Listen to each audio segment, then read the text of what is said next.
You can absolutely conquer whatever it is you choose to confront. In this show, we talk PTG, we listen and believe, we support and empower. Whether you have experienced domestic violence personally or not, someone you know has. Your circle of family, friends, acquaintances, 1 in 3 women and 1 in 4 men will experience domestic violence at some point in their life. Physical abuse is only one of the many forms of domestic violence. Survivors also report experience of verbal, emotional, spiritual, sexual, financial, electronic, and so much more. Domestic violence does not discriminate. It can leave you traumatized and devastated, mentally, emotionally, financially. You can find yourself homeless, jobless, helpless. The list can go on. There's blankets of insecurities, triggers, doubts, and other residual effects that become hurdles that impact our life as we do our best to move on. Many people associate butterflies with a sense of freedom. We've been taught along the way to focus on the transformation that takes place inside of the cocoon. I invite you to take a moment to conceptualize all the odds the caterpillar was up against and needed to defeat in order to get to a safe place, to build its cocoon and actually experience the transformation. My name is A. Garcia.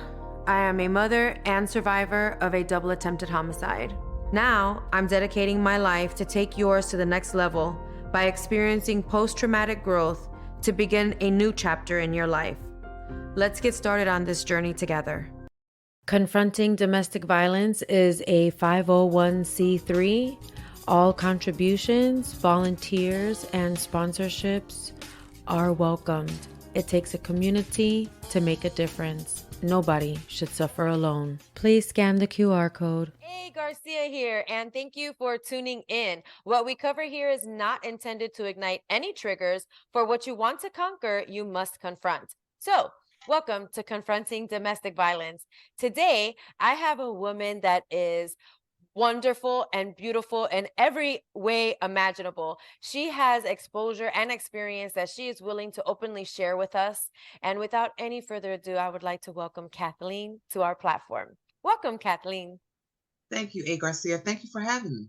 Oh, it is my pleasure. We've had plenty of conversations backstage, offline, and trying to figure out of the bucket that you have of things to share, what is it that you want to bring to our audience today? I really want to let the audience know that time is linear. So if you are in a bad way on one day, it changes the next. Always stay hopeful, always stay confident, and just know that there's always somebody sent to help you.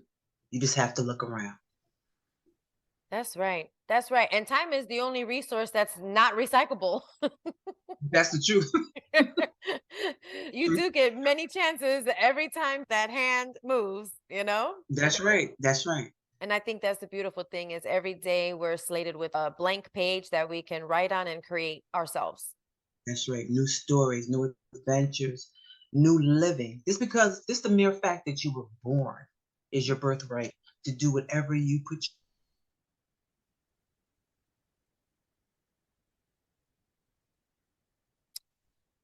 It is the mere fact, it's our birthright that we are alive, that we are given a chance to have a full life with purpose, with desires, with paths to follow.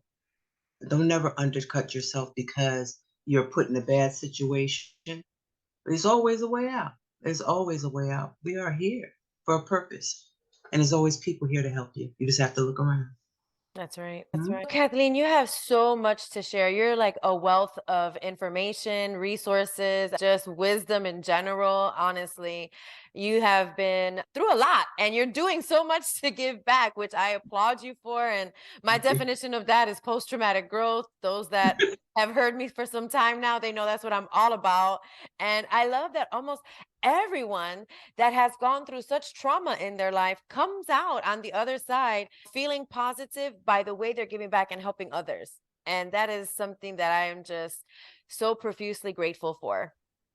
I am as well, because people think that when they look at you, she hasn't been through that, or she doesn't know the struggle. That is the beauty of getting to the other side. Right. That is the beauty of getting to the other side. When you get to the other side, it's like you have a badge of honor, and your story is definitely your jewels. That's So, with that being said, you use those jewels to catapult yourself forward and just allow the universe to help you as you're going forward. They will put people in line with what you need to help you and to facilitate anything that you need to get in a safe space so you can get on the other side. We're not made to stay, but we're made to learn from our mistakes and keep going forward.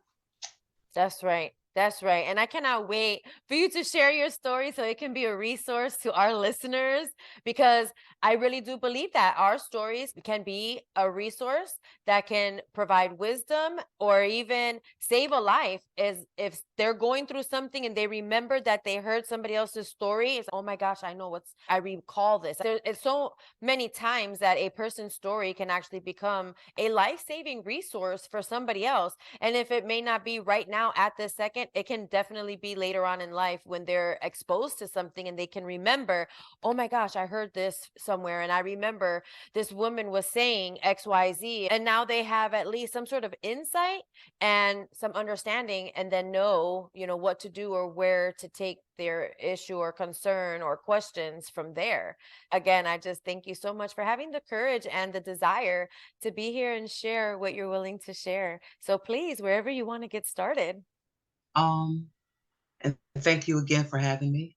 I guess my journey, my really life changing journey started in Passaic County. My journey began in Passaic County. I left my town of Middlesex County to go to Paterson, New Jersey in 2002. I returned to my hometown of Middlesex County in 2021. I encountered not really difficulty, but I went there to get freedom from stress, freedom from the same mundane lifestyle, freedom from demons that I call of my own family lineage. Mm. Went over there and started going to school. I never finished high school because I was one of those young teenage girls that got pregnant when they were 17. So, with all my family's hopes for me, and I got pregnant, I was a bit embarrassed. So, I dropped out in the 10th grade. I went out there to Passaic County and I enrolled in school. When I enrolled, I not only graduated high school, I was class valedictorian. Look at that. Yeah. And I was pulled to confidential domestic violence advocacy in a strange way to me. And to this day, I still don't realize how much it was a part of my life until I reflect back into my childhood when I remember and recall my sister's boyfriends always beating him up, always dominance, always taking charge. And I was always the little girl in the background jumping on their backs, get off of my sister and stop it. And I remember my sister leaving our home. I didn't know where she went. She just disappeared.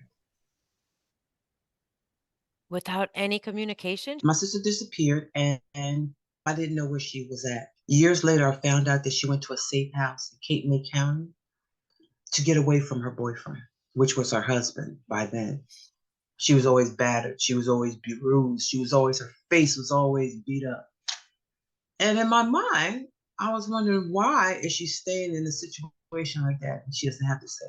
But as I got older and as I've done a lot of work on myself and went to school for psychology, I realized that everybody just can't leave because it seems like it's the answer. It's deeper than that. It's much deeper. It's a whole mindset. Everything starts in the mind, and it's a whole mindset. That's why I have compassion. I have compassion, and I had compassion for the people who I worked with in Passaic County because I know the struggle. I know that when somebody says, why is she submitting herself to that? And why is she not leaving? It's much deeper than that. It's a whole mindset of self worth. It's a whole mindset of being secure in oneself to feel safe enough to know that if I step out of this situation, I'm going to be okay. These women are fearing for their lives, literally, and it's not easy. Right. And you know what? You're touching on some things that if you haven't gone through it, it's really hard to understand.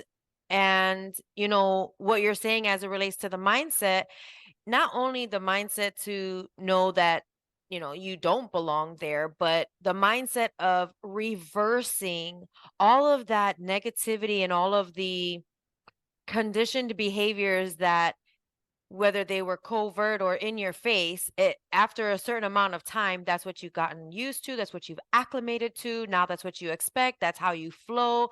And anything outside of that may seem abnormal, hence causing all of that confusion within and taking away that confidence and that strength within to do what needs to get done, but you just don't have the strength mentally in order to do it because we're full of doubts when we get pulled through those hot coals. And I agree with you 100%. I think when we are conditioned, we have a feeling of being belittled, where we Absolutely. think that we don't deserve to be in a situation better than the situation we are in right now. We Yeah. don't deserve to step out. Who are you to want to leave a situation where you're in basically the love language in these individuals who's doing it, they have no recall of what they do.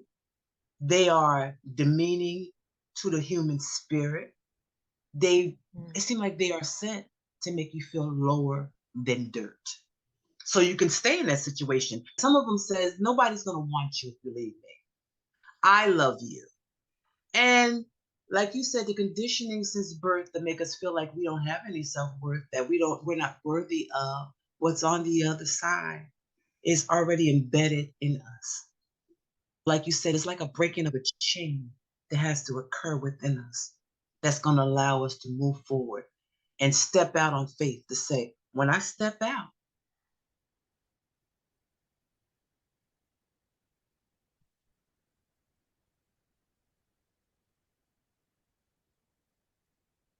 having faith and stepping out on that faith and knowing after we step out that we are safe, I think that gives us a little confidence to take that chance to move forward. Because once we're out that door, it's on us, basically. It's on us. It's like we're at that crossroads. Right. Are we going to move forward to the unknown? Or are we going to go backwards to stuff that we have been familiar with for all of our lives? So I'm counting on the woman and I'm supporting the woman who's taking that leap of faith. I'm That's right. supporting that woman who's going to have that courage to step forward because I know, just like I was saying in the beginning, our birthright is to have it all, anything we want. All of those invisible things that's keeping us stuck to us, we're going to remove those. We're going to pick them off of us. That's not who we are. That's right. That's Mhm. right. And the courage Mhm. and the strength to do that and not go back, not return. And Just not because something is familiar doesn't mean that it's for you. It just means you're familiar. That's the truth. And that's where the work begins. After we leave that Mhm. environment, that's where the work begins. And that's when we start developing. That's right. Now you talked a That bit. thing, oh, I'm Yeah. sorry. No, go That ahead, thing please. that was supposed to be developed when we were young. Yeah. That thing that's waiting to be exposed, to brought to the light. It's waiting to be brought to the light. That's right. And we carry the light within. So that's why we gravitate towards it. Okay. That's right. That's right. Now, thank you for sharing just a tidbit of what your sister went through and the exposure that you had as a child. Have you yourself experienced any form of DV? I think mentally, not physically, but mentally, which is just as bad. Oh, yes. Because if somebody's playing mind games with you could actually lose your mind. You can lose Absolutely. people. Yeah, yeah, Mhm. 100%. And that is one of every form of domestic violence is terrible. When it is mental, like you said earlier, everything starts with your mind. So what you Mhm. think is how you walk, what you That's think right. is how you're responding to people, what you That's think is true. how you think people are actually talking to you. And if that mindset is not in the right space, you got everything wrong. That's right. And everybody that's trying to help you, you got them wrong too, because you're not thinking that's what they're actually doing. Instead, you take it personal, they don't know what they're talking about, etc. And how do you, or how did you work through that mental confusion and that abuse that you received? Like, how were you able to identify it, and what did you do to get through that? It was like a puzzle. I would say it was like a puzzle. One thing led me to another. Then an epiphany went on. I was always a journaler. That helped me a lot because journaling, believe it or not, journaling uncomfortable or painful experiences will make you look at everything that's going on. Bing, bing. And one day, the sirens is going to go off in your head and it's going to let you know something's not right here. Somebody's trying to lower your self esteem. They're trying to make you think that you're crazy. They're trying to make you doubt who you know you are. And you have to call them out on it. So I got to the point where I'm the youngest of nine. So I was always a yes little girl. Oh, yes, everything is yes. I think my experience, and it's always, I want people to know that too. Within your experience, there's always a takeaway that's allowing you to know who you really are. Even if you don't know at the time, when you come out of a situation, you're gonna know yourself so much better than you ever had in your whole entire life. Nobody can, it's not even gonna be able to tell you who you are. You I really are. love it. Oh my gosh, Kathleen, one of the things that I say a lot is when you go through some of that trauma, that mental, emotional trauma, where you are full of doubts, the doubts feel like a blanket around you, almost like a sleeping bag zipped you inside of it. Okay. Yes. And it's almost like a trap.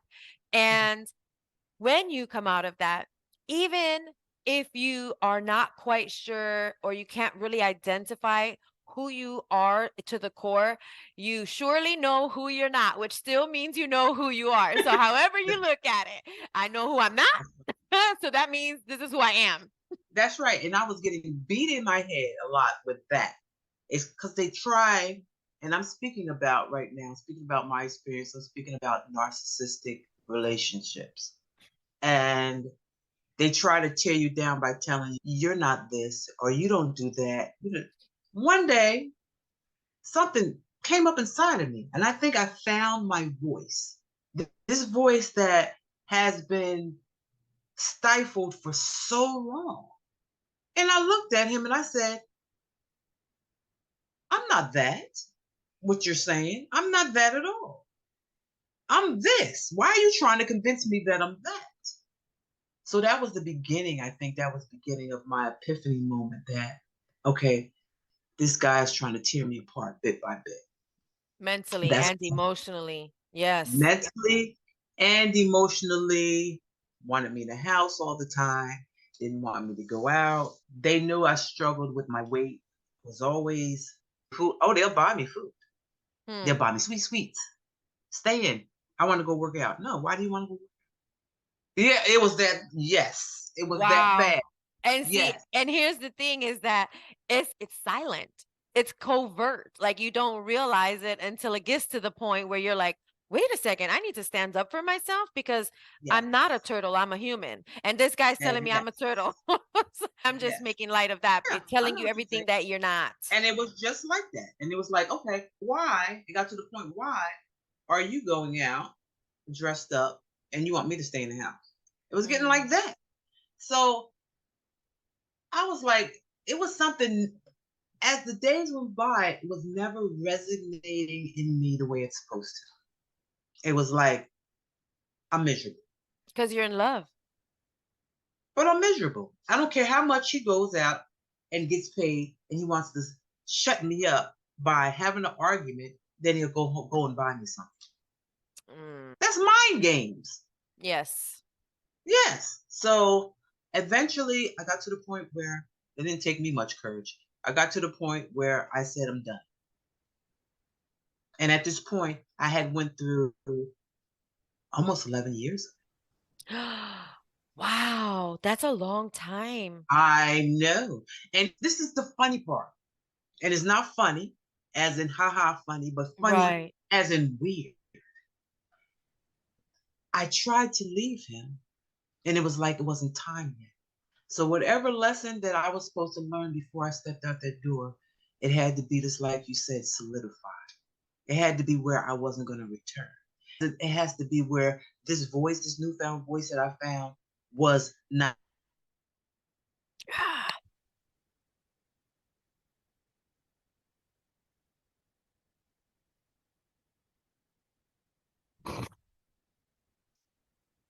Can you hear me? Can you hear me? I can't hear you yet. Okay. Okay. It stopped. I'm sorry. It paused right where you said it's this new voice that I found. My new voice that I found. Okay. The new voice that I found, it was confident now. It was strong. It was different. Put it this way, I think that by his mentally abusive ways, he took me through such a rigorous obstacle course, which I call it. I was different when I came out on the other side. And I was willing to say, no, it's time for us to separate for my mental health. And I forgot to tell you, for my son, I have a 12-year-old son from this relationship. Wow. So you were with this guy almost since the baby was born. Because is he the father? Yes. Okay. So this has been like your high school sweetheart. No. Okay.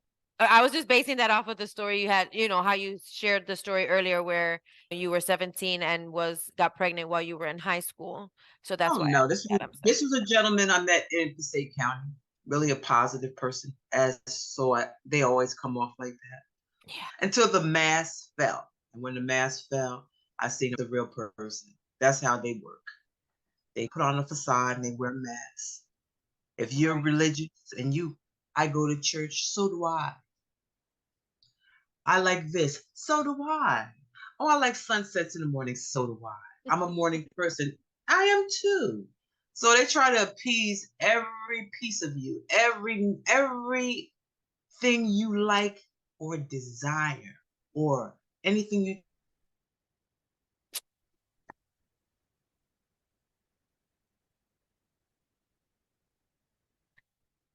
See, this is the good stuff, man. Can you hear me yet? I can't hear you. I can't hear you yet. It stopped right where you said everything you desire. I'm like, girl, it's getting good.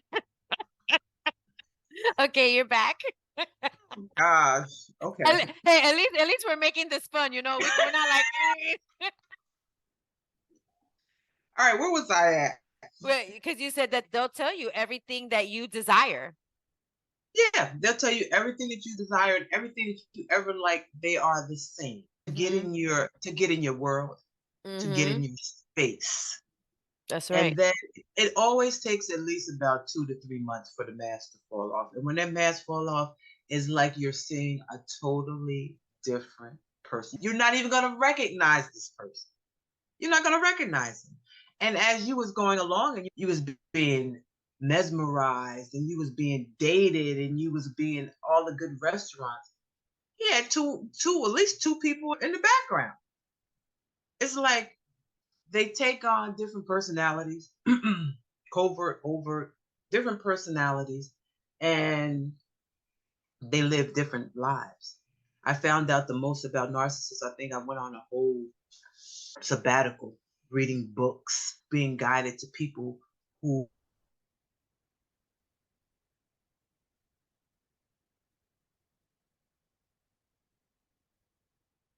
Can you hear me? Can you hear me yet? Can you hear me yet? Okay. There you There you go. go. Okay. All right. Where So did we leave you off? yeah, it stopped right where you said to a sabbatical where that was it. It's paused right there. Can you hear me now? Yes. Okay.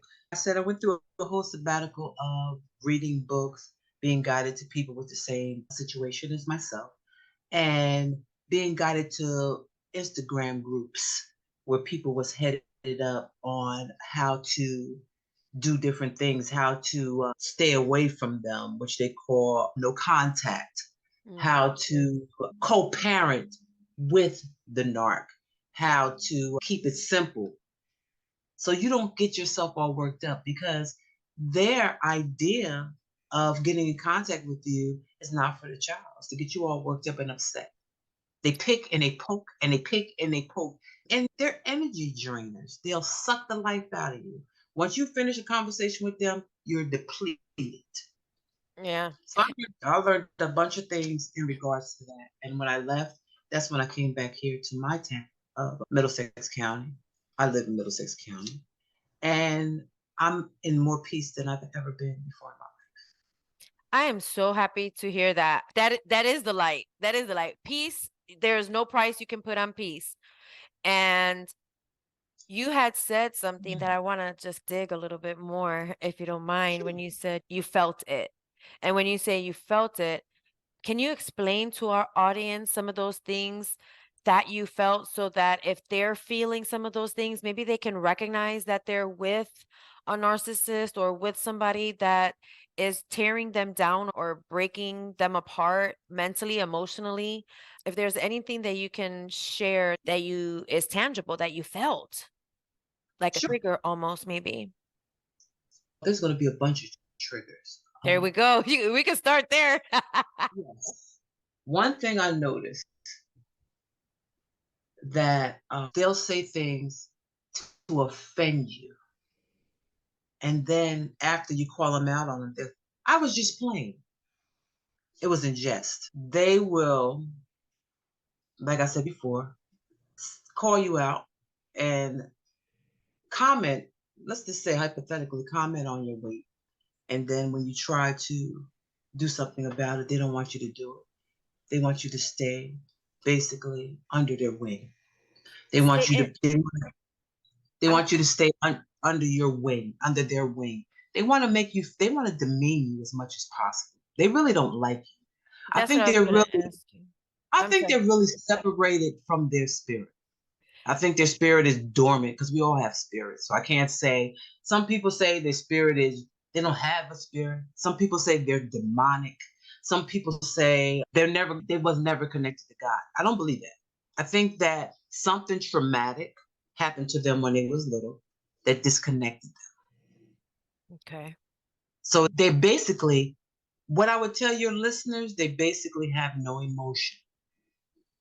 So if the person that's in it, if they're feeling insecure, if they're questioning who they are, if they're wondering why, if like you said earlier, if you don't like your weight, but you want to work towards your weight, but then they're saying no and giving you the things to increase your weight, that's keeping you insecure. That's like Yeah, purposefully keeping you insecure. And like you had mentioned earlier, like it's okay for them to go somewhere, get dolled up and leave the house, but then you have to stay. That to me sounds I'm very familiar with the power and control wheel. That's definitely a part of it. And so for the listeners, if you're feeling great when you're with your friends or family or coworkers, but then you start feeling the opposite on your way home or even thinking about going home, there's some flags right there. Those are some things to hone in on and tune in to because nobody knows you better than you. And if you know who you are and you're feeling the exact opposite of what you know you are,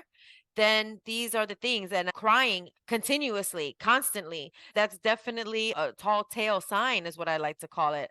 Gosh, there's so much that we don't realize when our heart is involved because we love and we believe, right? And sometimes the love and belief and the desire can be way bigger than reality. Our love and our desires can be way bigger than our reality. And with that, when you do have the courage to use your voice and make a change for yourself, which I applaud you for, and I'm sure that your son applauds you for, which we haven't even really touched on. Was he supportive? How did that go when you decided to leave? Oh my gosh. That was the hardest decision I had to make because I already know that my son and his dad had an ultimate rapport. They were thick as thieves, okay? I had to immediately find counseling for my son. It was very rough.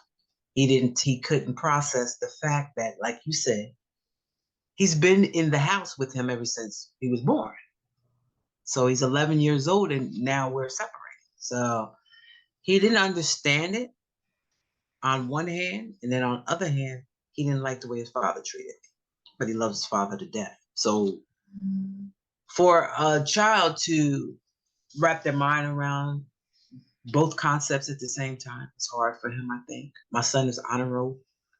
He kept his straight A's through the whole 2020. It came down on him in 2021, where he was losing hold of things and his grades were slipping. I was getting emails from the school, and I right away looked for someone for him to talk to in regards to that. Found a young man in his early 20s who could relate to youngsters, like 11 years old or so. And he liked the guy, and it was at least about 4 months counseling. Wow. And then this was right around when COVID hit too. So the shutdown and the lockdown. Oh my And we goodness. both had COVID at the same time. Me and my Oh, son. Yes, wow. it was rough. It You was know, rough. That speaks to courage again. yes, You have to know that there's something on the other side for you. that's right. And to You have seek to know. help to get there. Yes, and seek help to get there and know that you're going to be okay. Yes, that was the biggest decision I made. I'm used to all the way up to then, we was a family. Dysfunctional as hell, but we was a family. Yeah. We argued all the time, which was a problem with me in front of my child. So I had to make that conscious decision whether are you going to subject yourself to arguing in front of this baby until he's grown, or are you going to change the cycle? To me, it's all about changing the cycle. That's And to right. me, if I've seen it and witnessed this ever since I was younger, and there's still dysfunction stuck to me, those things that I was telling you about, I'm invisible things that unspoken contracts, as I call them, of your bloodline. No, I was here to change it. Is that the title of your book? Yes, ma'am. Yes, ma'am. Yes, I have. Unspoken Contracts. That is the title of your Yes, book. You said that, and I was like, wait a second. I want our audience to hear this so they know where to yes, go so they can get your book. yes. My book, Unspoken Contracts, will be out pretty soon, probably before May. And you can find it where most books are sold. It will be an ebook. It'll be at Barnes and Nobles. It'll be online. It'll be on Amazon. It'll be everywhere books are sold. And it touched bases on basically what we're talking about. It touched bases on those bloodlines where I feel in every family, I think there's nobody exempt. I don't care which on the outside. There's unspoken contracts, and I call them unspoken contracts because they came to me one day when I was thinking about families. I'm gonna go as far as back to say families that I've read about in New York. I'm gonna give you, and when I tell you about this story, or overview rather, you're gonna understand what I'm saying. There was this family that I was reading about that had the mother got shot, the grandmother, wait a minute, the grandmother first, then the mother, and then the daughter got shot the same way. These are three generations, okay? These are three generations who lived rough in their lifetime that experienced the same unspoken contracts. Now, us on this side, we're talking about dysfunction, we're talking about domestic violence, we're talking about mental abuse. That could be in our family bloodline, which is our unspoken contracts. It's going to take one person to break the cycle where our grandchildren, our children's children, don't have to experience the same thing that we experience. And you've done that yourself. You have broken some serious cycles yourself. And they come without, they come with a whole lot of work, and they come with a whole lot of perseverance and determination. Trust me. That's right. That's right. But it's for the better outcome. Like you said, for Mhm. your family lineage, you're leaving a legacy. You're creating a legacy, not I'm, leaving a legacy. You're doing both. I am creating a legacy, and I want it to stop with me. Matter of fact, I don't want it to stop with me. It's going to stop with me. That's And I want to help people, and I want to help people in situations such as this. Confidential domestic violence advocacy hits home to me now, which when it didn't hit home to me in Passaic County. but that's It's what you're like doing right now, right? I was just gonna say, and what you're doing that's, today is exactly that. that's what I'm doing. That's what I'm doing. And soon I will be launching something really good that's going to help too. Because I want to reach more people, and I want to reach people one on one, and I want to be of service until my eyes closes on this side. Yes, I do. Wow. And I won't ask what that is because I can tell that you're not ready to share yet. However, when that is executed, I would love to have you Yes. back so you can let our audience know as a follow up what you have created, where people can go and find you for resources or assistance or anything else for that matter. Of course. And so we'll save that for another interview when that Yep. launches. And if Sounds you want good. to tell our audience now, basically what you are doing, because you're in advocacy, you are a DV advocate today. Yes, I am. It's for the state of New Jersey. I get the call. I go to the hospitals. I help people out. I'm not registered here since I got here, so I'm called inactive. And that's one thing about having your advocacy certification. You can start it up anywhere. And I will be starting it up here in Middlesex County, and I will be helping out as an advocate for this area. Wow, my heart just goes out to you. I am a huge advocate for seeking an advocate.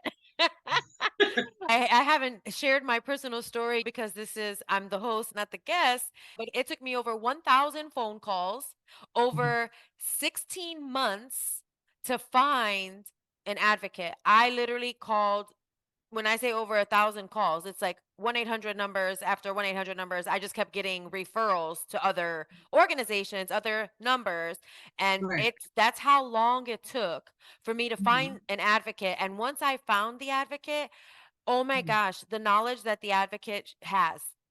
There's Mhm. no way in the Right. world that one person can find out all the information that's needed that the advocate Mhm. holds. That's true. And I will just have to say that me personally, that is why I'm an advocate for advocacy because it saved my life. It gave Yes. me, my advocate allowed me and my children a second chance at life because she knew the programs that were available to Mhm. transition from a homeless victim to a safe parent, a safe mother. Yes. Yes. And that's what we do. That's what Oh we my do. gosh. And it's not easy. It is not easy. I also understand that there's a lot of people that come to you for help. You can help them, but at the end of the day, even no matter how much blood, sweat, and tears you put in, they are in control of their decisions. And some Mhm. of them are disheartening. However, you still have the ability to manage, or let me retract that. How do you, how do you, and what do you do to manage your emotions when you are living vicariously, unintentionally through their trauma? That is a form of your own trauma. Great question. Usually, when this is happening, I am like, my face is solemn, but my heart is with the victim. Of course. There's a lot of decompression that goes into that, and it's so funny because when I started advocacy, a friend of mine, and she lives in Canada, she started me on meditation. She started me, and she introduced me to meditation. and the different ways that you can decompress. She said it's not foolproof because everybody is not a meditator. I'm Right. gonna let you know that now. Everybody. Facts. She said everybody cannot just lay there and free their minds. I'm gonna tell you that now. So don't think it's. But she guided me. She told me to first of all go to YouTube, and she told me to find a guided meditation. And on YouTube, they have all different types. They have the cymbals, they have the gongs, they have the rain, they have different sounds, and some sounds are not.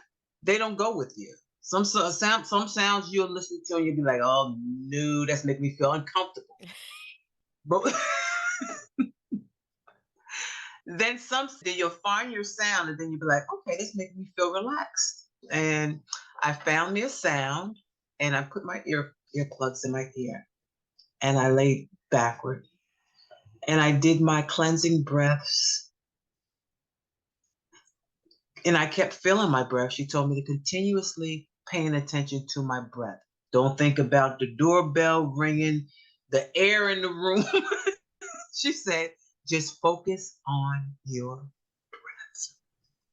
And when she said focus on your breath, and I laid back and shut my eyes and focused on my breath, I freed myself. Wow. I had no concept of time. When I woke up, I said, whoa, I feel great.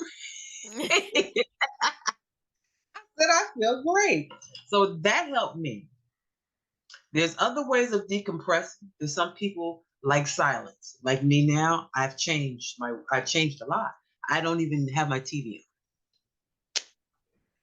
If I go through a stressful day, like you said, if I come back from a situation like that, silence is my best friend. I need to process. I don't need to hold in. I don't need to stuff my feelings. I need to just process everything out the way I process it out because we all do it differently. That's right. So I need to process that information out. I need to get to the top of the situation. After I finish processing, I did all I can do for that individual. So that's clearing your conscience. You're clearing yourself. You're knowing that you went in with all the intention of doing all you can do.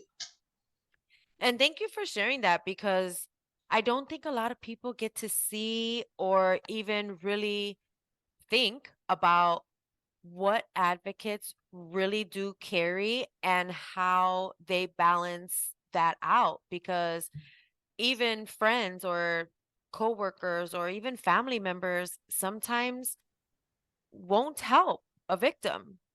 And then it's not that we're like, it's not, that doesn't mean that they don't care, that they don't love. That can just mean that they don't know what to do or how to do it. And then that also means that the victim needs to go and find somebody who does. And the people who are not dealing with it, I don't think that they really conceptualize how much the advocates carry and how much they take in as it relates to helping that victim. So, with you actually sharing some of the weight that is carried, and then the solution and releasing that and the mindset that it takes in order to balance yourself and release, like you said, that is so healthy. And I know that it's not easy. It takes a lot, especially when you have your own personal trauma. And I know you've worked through it. It doesn't mean that it can't be triggered as soon as you hear a victim saying something that is very similar to what you have experienced. Yes, because of our first interview, we touched base on that, and I got really emotional just thinking about the person. Compassion. You have to have Yeah. compassion in heart. Yeah. You cannot be an advocate without a compassion That's because right. the hardness to me shows some kind of resistance. And You with your can't. that's right. And you can't. That's right. So I want to ask if you have a wounds to wisdom statement you'd like to share with our audience. Wounds to wisdom. Trust your inner voice. Ooh, yes, trust it. I It, believe it will that not lie to you. I'm sorry, I interrupted you. Say that again. I said, trust your inner voice. It will not lie to you. It will guide you. It will direct you. It will keep you focused. It'll keep you safe. Trust your inner voice. Thank you for that. Thank you for that. I feel like, my personal opinion, when we're children, we listen to our inner voice more than we listen to anything else. That's why we do the most wildest things and have no fear of jumping off a roof. That's And the then, truth. yeah, and then as we get older and really when we become adults, we start second guessing and doubting that inner voice and There's the sometimes individual. bypassing it. I believe that too. Yeah. So, for our listeners, if you know that's what you're Mhm. doing, ignoring, sweeping under the rug, or just completely avoiding your inner voice, listen to her wounds to wisdom. Tap into Mhm. that inner voice because it is going to steer you the right direction. Sure. I will, without a doubt. My gosh. Now, before we end the interview, I wanted to ask if there is any identifiable gap or rant that you would like to share. Gap or rant? Be more specific. Sure. Like a gap with domestic violence in total, whether it's in a community, a state, a school, a workforce, any gap that you have identified in your stream of work or exposure or experience that you've identified or the rant about it. I would like to touch base on the domestic violence that I know been happening since the pandemic. The people that were shut in and helpless at the time. I know that I don't know the statistics on it, but I know that there's a lot of people still suffering. And I know there's a lot of people still shut in. It's only 2023. I don't know the solution. I would just like to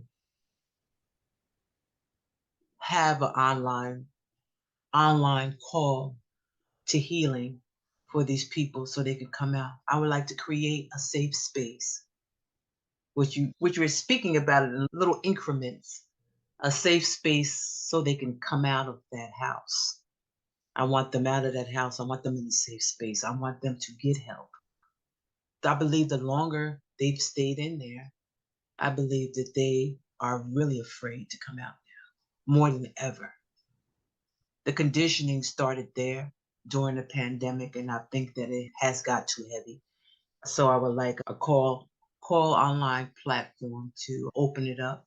I would like more discussions on domestic violence channels to open it up, to assure them with repetition and with consistency to let them know that it's okay now.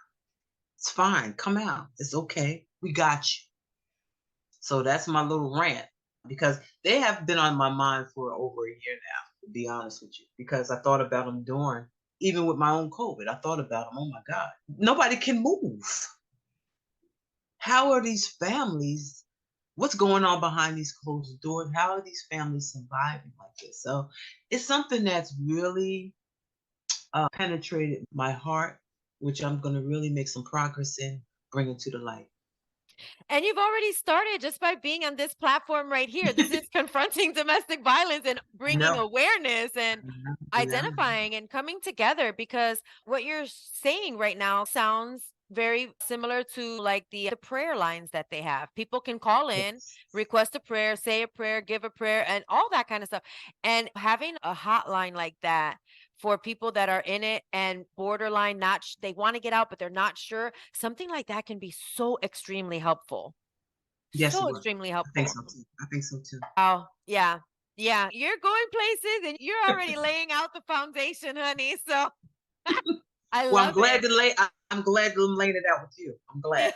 Yeah, yeah, we are laying the foundation together, and I believe we're gonna nurture this relationship beyond this platform. And I just wanted to say a couple other things because the pandemic definitely created an additional pandemic of domestic violence. So it's a pandemic within a pandemic. And what I have found based on my research personally is that a lot of funding that was going for domestic violence when COVID-19 hit All the funding went to COVID-19, no matter where the funding was going, domestic violence or other organizations, it was just all funding needed to go to COVID.